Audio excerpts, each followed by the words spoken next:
Well, today, I don't know about you, but as we begin our week, I feel the need to set our sights, set our eyes, put our gaze on God. And Psalm 29 does that. This is a Psalm of David. We don't really know any of the historical circumstances behind this psalm, or even that there are any, except that David was expressive. He was worshipful. He was a man after God's heart and in pursuit of God's heart.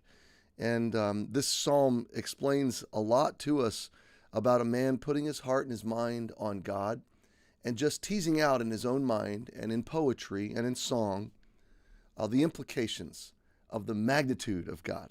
So look at it with me and let's read it together. And I just want to pull out a couple of thoughts and then I'll send you into your day.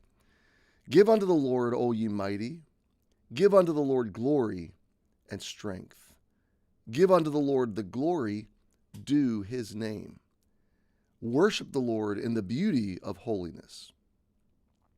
The voice of the Lord is upon the waters. The God of glory thundereth. The Lord is upon many waters. The voice of the Lord is powerful. The voice of the Lord is full of majesty.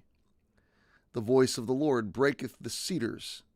Yea, the Lord breaketh the cedars of Lebanon. He maketh them also to skip like a calf. Lebanon and Syrian like a young unicorn.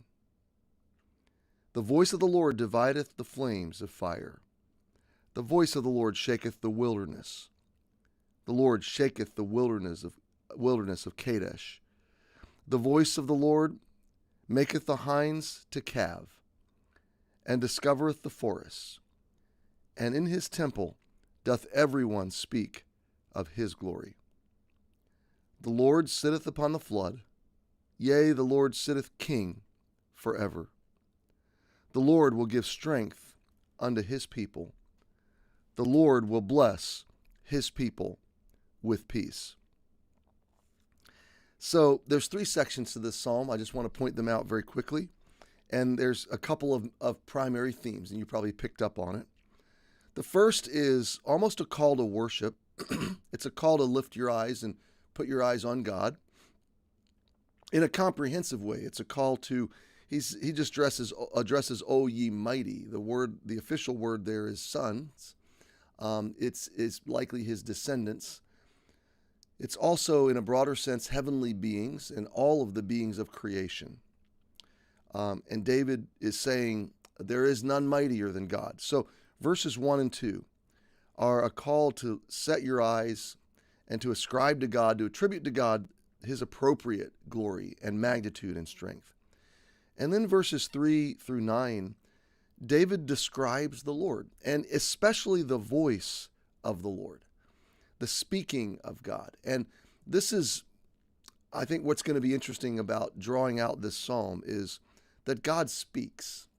God is a God who has spoken in time past, and he speaks to us today. Hebrews 1 talks about him speaking at sundry times and in various manners, but then in these last days has spoken to us by his Son.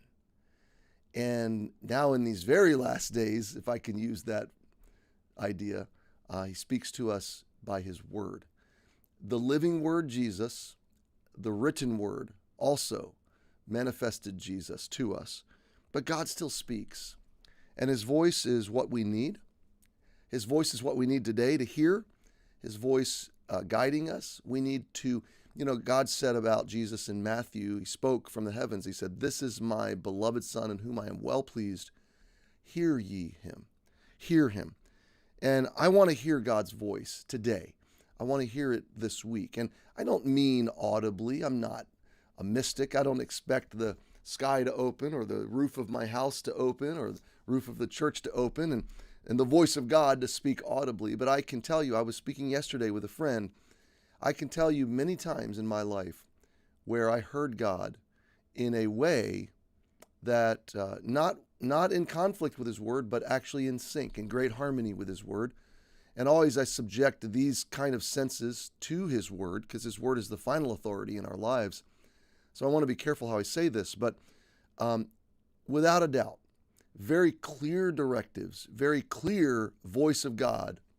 And as David describes it, thundering into my heart and life and mind with direction and directives and with clarity on my situation.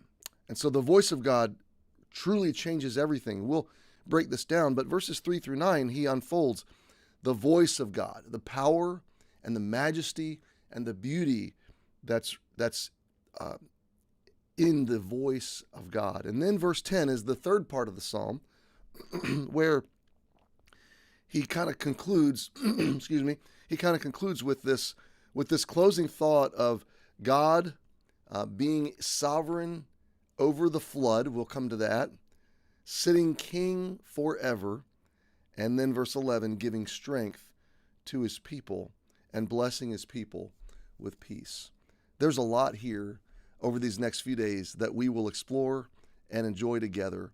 But my friend, today, let me encourage you to meditate on the voice of God. How in the past have you heard him? How is he speaking to your life recently and now? How does he want to speak today? And would you even hear him if he spoke to you right now? How does that play out? Think about it today, and I'll see you tomorrow. Happy Monday.